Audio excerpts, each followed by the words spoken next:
नमस्कार। Janaki FM 106 megahertz Janaki समाचार में अपने के स्वागत है। दीपेंद्र संग सुना जाओ समाचार। एक मुख्य समाचार।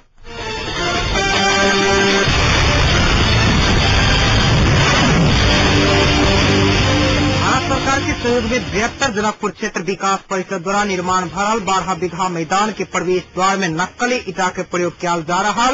संबंधित निकाय मौन बैसल। 7 बुद्धि सहमति कार्यान्वयन नहीं भेला पर अघन 14 में संविधान के मसौदा नहीं आयत। कांग्रेसक नेता देवा के धारणा। वर्तमान सरकार मंत्री परिषद विस्तार कर राज्य के ढुकती समाप्त कर लागल फोरम नेपालक अध्यक्ष यादव के आरोप।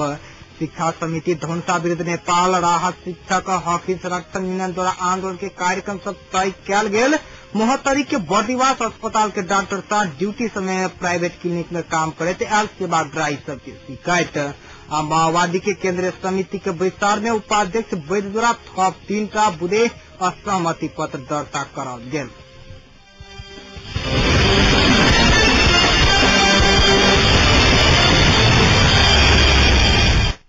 समाचार अब विस्तार से। भारत सरकार के सहयोग में 72 जनकपुर क्षेत्र विकास परिषद द्वारा 12 बीघा मैदान में पड़ रहल घेरा में नक्कली ईटा के प्रयोग भ रहा स्थानीय बासिंदा सबके शिकायत है। घेरा के क्रम में 12 बीघा मैदान के पूर्वाड़ी आ उत्तरवाड़ी तर्फ के गेट निर्माण के क्रम में आय नवीन ईटा उद्योग के नक्कली ईटा के प्रयोग भ रहा पाओल गेल स्रोतक दावा है। करोड़ों के लागत में निर्माण किया जा रहा घेरा के क्रम में 12 बीघा में प्रवेश करत 4टा मुख्य प्रवेश द्वार बनाल जा रहा है। मुदा मुख्य प्रवेश द्वार के निर्माण कर के क्रम में प्रयोग भ रहा गुणस्तरहीन ईटा के प्रयोग से बना वाला मुख्य द्वार के टिकाऊ नहीं है। स्थानीय प्रत्यक्षदर्शी सबके कहब रहा। बृहस्पति द्वारा निर्माण कराल जा रहा घेरा के क्रम में सिहो पुराने जग में चौतरफी रूप में घेरा दिल जा रहा के बावजूद जनकपुरक राजनीतिक दल स्थानीय सरकार वाला पक्ष तथा अन्य युवा क्लब सब सेहो कोनो उत्सुकता देखावा नहीं सकल। सर्वसाधारण सबकी शिकायत है।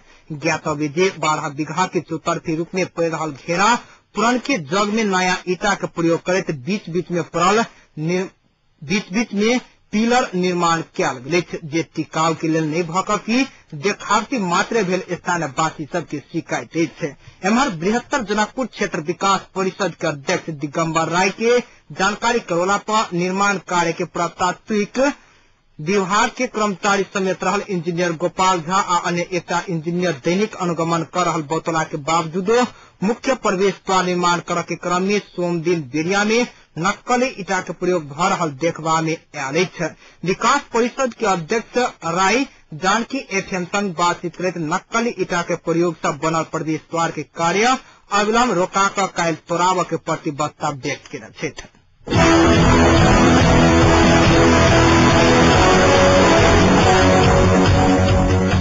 नेपाली कांग्रेसक वरिष्ठ नेता शेर बहादुर देवा कहलनि जे दल से बीच भेल 7 बुद्धि सहमति कार्यान्वयन नहीं है तो अघन 14 गते में संविधान के प्रारंभिक मसौदा आवा नहीं सकत। जनकपुर उद्योग वाणिज्य संघ के कार्यकर्ता भेला के संबोधन कर जनकपुर आयल देवा प्रेस यूनियन धुंसा द्वारा आयोजित पत्रकार सम्मेलन में कहलें जे दल से बीच भेल 7 बुद्धि सहमति कार्यान्वयन में माओवादी के भूमिका अहम रहबाक भेला से माओवादी के ईमानदार होबा आग्रह केना।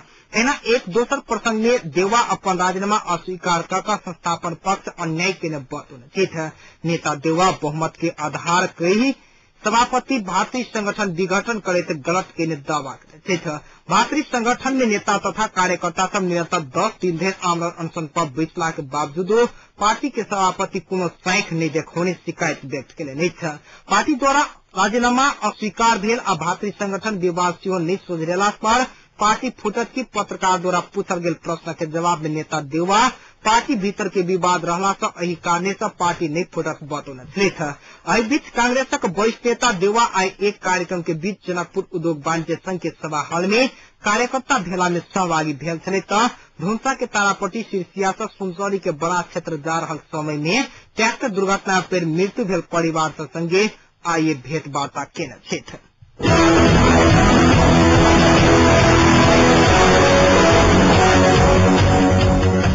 जिला प्रहरी कार्यालय धुंसा जनकपुर के जनक चौक से आई साँझ 2 गोटे के गिरफ्तार केलक।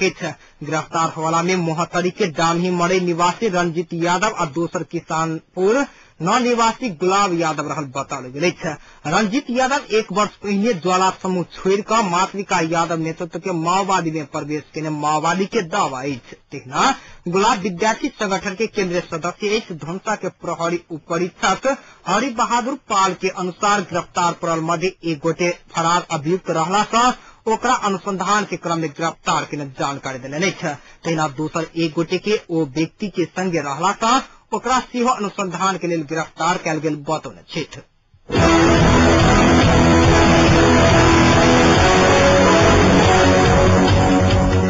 मधेसी जन अधिकार फोरम नेपाल के केंद्रीय अध्यक्ष उपेंद्र यादव वर्तमान सरकार मंत्री परिषद विस्तार कर राज्य के ढुकुटी समाप्त कर लागल आरोप लगौले। मधेसी शिक्षक फोरम नेपाल मोहतरी द्वारा आज जलेसर में आज सम्मान कार्यक्रम में अध्यक्ष यादव मंत्री परिषद विस्तार कर प्रधानमंत्री भट्टराई पूर्व प्रधानमंत्री शेर बहादुर देवा के सीहो रिकॉर्ड तोड़ित निकृष्ट स्वरूप के काम के बतौले। सभासद की खुशी कर राज्य के रकम खर्च बढ़ाने तथा सत्ता टिकावक लेल मंत्री परिषद विस्तार कयल गेल मंत्री परिषद किछ काम कर नहीं सकत उनक कथन रहल छलैन। ओ संवैधानिक सर्वोच्चता के लोकतंत्र के प्रमुख आधार के तोड़कर जघन्य अपराध के सभासद बालकृष्ण ढुंगेल के आम माफी की सिफारिश केनाई विधि के शासन की खिल्ली उड़ोने बतौले। ओ सर्वोच्च अदालत के आदेश नहीं माना वाला दोषी के कानून के दायरा में लाइव का सजाई देव के सट्टा माफी देव के कार्य कर लगला सा वर्तमान सरकार अपराधी के संरक्षण देव के सरकार रहल आरोप से लगौने। ओ देश में दल सब बीच भेल विभिन्न शांति समझौता सब ईमानदारी पूर्वक कार्यान्वयन नहीं भेल बताबैत ओ समझौता सब शांति के लिए भेला से सत्ताधारी दल सब कार्यान्वयन कराव सक्रिय भेला पर अपन दल के सेहो समर्थन रहत बतौले।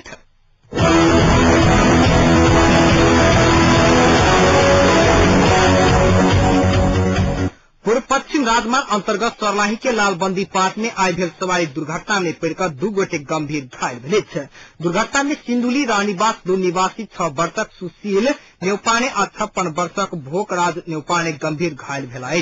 गंभीर घायल दुनू गोटे के लालबंदी में सामान्य इलाज के बाद थप इलाजक लेल काठमांडू पठाओल गेल। दुनू गोटे के अवस्था चिंताजनक रहल और स्थायी ट्रैफिक प्रहरी पोस्ट लालबंदी के प्रहरी सहायक निरीक्षक लेखनाथ पूरी जानकारी देने। उनके अनुसार पूर्व से पश्चिम तरफ जा रहा बादुख 5860 नंबर के यात्रुवाहक बस के टायर पंचर भेला पर रोक कर राखल गेल समय में बस से नीचा उतरैत काल दुनू गोटे के विपरीत दिशा से आबि रहल 94601 नंबर के बस ठोकर देला पर ओ सब घायल भेला। ठोकर देवाला बस और चालक लालबंदी प्रहरी चौकी के नियंत्रण में रहल ट्रैफिक प्रहरी जनौलक।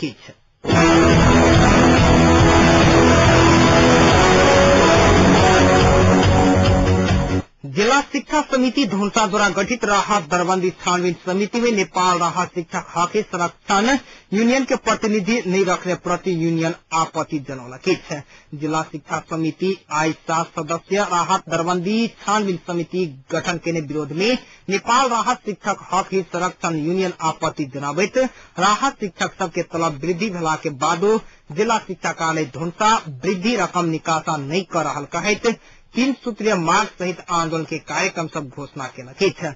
यूनियन के बैसल एकटा बैसार सब वृद्धि तलब अविलंब निकासा करा जिला शिक्षा समिति में प्रतिनिधित्व करा आ नियुक्ति अभिलेख उपलब्ध करावे के मांग करैत अघन 4 आ 5 गते जिला शिक्षा कार्यालय धनुषा में शांतिपूर्ण धरना देव के निर्णय केलक। तहिना ओ सब 6 आ 7 गते काम रोक धरना 8 गो आ 9 गते लेखा शाखा में तालाबंदी करके आ एकरा बादो में अपना सबके मांग के संबोधन नहीं भेल त 11 गते से शिक्षा कार्यालय धनुषा में अनिश्चितकालीन तालाबंदी करके लेल बाध्य है यूनियन के अध्यक्ष रामानंद यादव द्वारा हस्ताक्षरित विज्ञप्ति में उल्लेखित।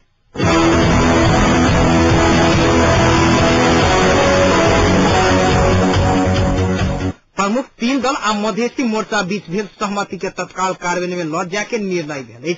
प्रधानमंत्री डॉक्टर बाबूराम भट्टराई के नेतृत्व में आज सात सिंह दरबार में भेल विमर्श में माओवादी कांग्रेस और एमाले की शीर्ष तह के नेता सब सहमति कार्यान्वयन में लौट जाके निर्णय के लिए कांग्रेस संसदीय दलक नेता रामचंद्र पौडेल जानकारी देने नहीं है।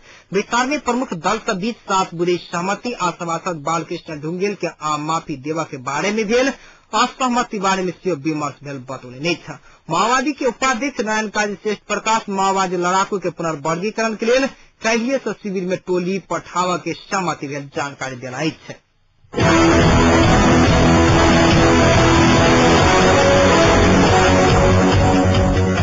मोहतरी के बर्दीवास में रहल बर्दीवास अस्पताल के डॉक्टर कार्यालय समय में प्राइवेट क्लिनिक में जाकर बिरामी इलाज करते आब रहा पाओल गेल है। कार्यालय समय में बिरामी जांच करते समय फोन एला पर जांच कर रहा बिरामी के छोड़कर क्लिनिक तरफ गेल स्रोत बतौलक है। बर्दीवास क्षेत्र में रहल एकमात्र सरकारी अस्पताल के डॉक्टर सुशील शाह आज जांच कर रहा समय बिरामी छोड़कर प्राइवेट क्लिनिक तरफ गेल सेवाग्राही बीमारी सबकी शिकायत है। बर्दीवास अस्पताल में इलाज करावा आयल करीब 25 गोटी बिरामी लाइन में रहल समय में डॉक्टर शाह 81 फोन एला के बाद प्राइवेट क्लिनिक में जाकर इलाज कर गेल छल। एही बारे में डॉक्टर शाह अपना से गलती भेल स्वीकार केने छै। वो अब अपने अस्पताल के समय भिनसर 10 बजे से लेकर दोपहरिया 2 बजे धरि कतौ नहीं जाके प्रतिबद्धता सेहो जनौने छै। MBBS डॉक्टर 3 गोटे के दरबंदी रहल बर्दीवास अस्पताल में इंचार्ज सेहो रहल डॉक्टर राम परीक्षण यादव जनकपुर में रहैत आयल छै।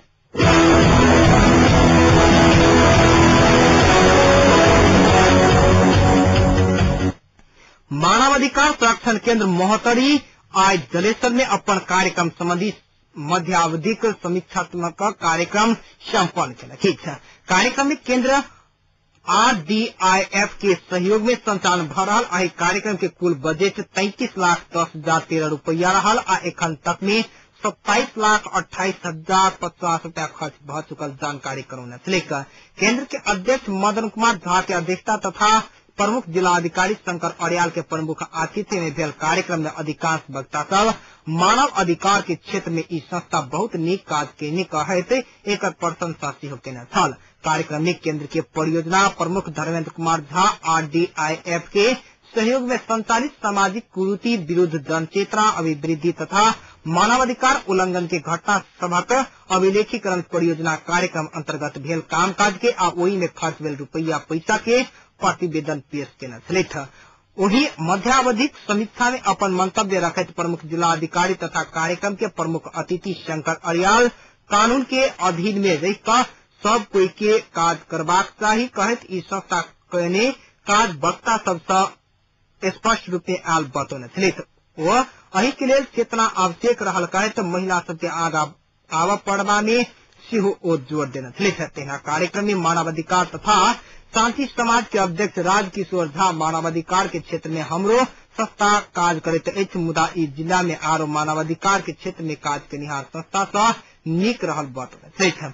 कार्यक्रम में मानवाधिकार संगठन के अध्यक्ष सुदीप झा माओवादी के सत्येंद्र यादव नेपाली कांग्रेस के भोला तिवारी सद्भावना आनंदी के कोमल यादव लोकतांत्रिक गैर सरकारी महासंघ के अध्यक्ष रंजीत चौधरी युवा संजाल के अध्यक्ष सुरेश ठाकुर पत्रकार राकेश प्रसाद चौधरी दशरथ भंडारी CDP के साधना वर्मा लगायतक वक्ता सब अपन अपन मंतव्य रखने छलैथ। कार्यक्रम में स्वागत मंतव्य संस्था के महासचिव दिलीप चौधरी केने छलैथ।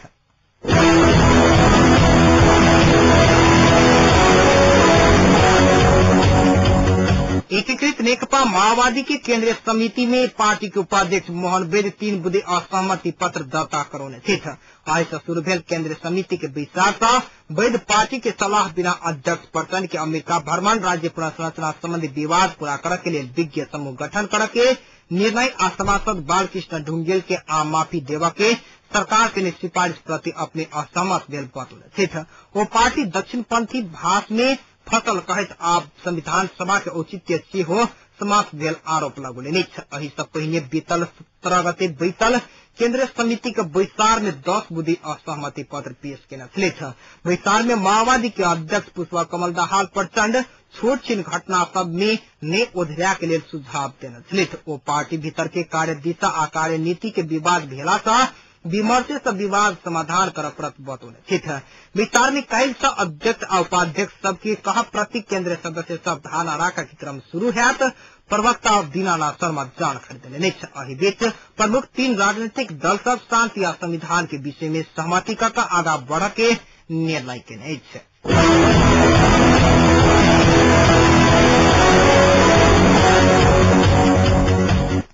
नया संविधान के विषय वस्तु में रहीकर विवादित प्रस्ताव के निष्कर्ष लगावा के लिए बैसल विवाद समाधान उप समिति के विस्तार बिना निष्कर्ष सम्पन्न भेले आई भोरे सिंहदरबार स्थित संसदीय सचिवालय के कार्यालय में बैसल विस्तार में माओवादी के अध्यक्ष प्रचंड नेतृत्व के समिति में शासकीय स्वरूप और निर्वाचन प्रणाली के विषय में प्रतिवेदन ऊपर विमर्श प्रतिवेदन के विस्तृत विवरण सार्वजनिक नहीं किया गेल मुदा राष्ट्रपतीय संसदीय आ मिश्रित प्रणाली के सकारात्मक आ नकारात्मक पक्ष में सूची सहित के प्रतिवेदन रहल बताओल गेल वही मध्य उप समिति में सहमति भेला के बाद मात्र सार्वजनिक कर के प्रचंड बतौले निर्वाचन प्रणाली संबंध में मिश्रित प्रणाली रह लगभग निश्चित सेहो भेल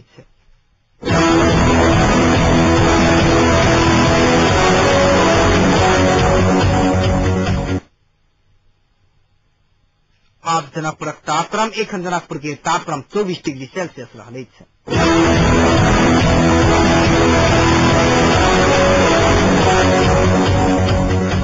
समाचार अंत में एक बेर फिर से मुख्य समाचार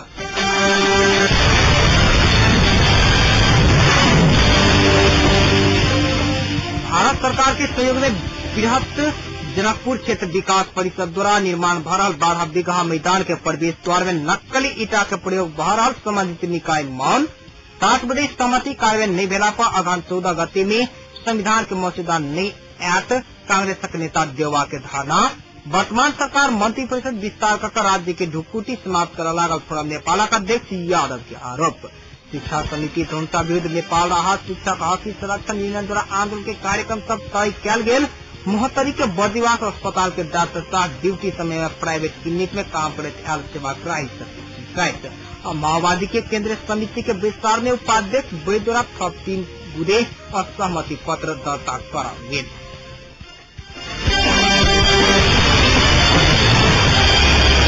के संग आजुक जानकी समाचार के सब बुलेटिन अहिठाम सम्पन्न भेल काल भोर 6:55 में जानकी समाचार के संग फिर से उपस्थित है ताज जानकी समाचार के संपूर्ण सहकर्मी सबके संग हम दीपेंद्र सिंह विदा साहब एहना सुनित रही जानकी FM 106 मेगाहर्ट्ज। नमस्कार, शुभ रात्रि।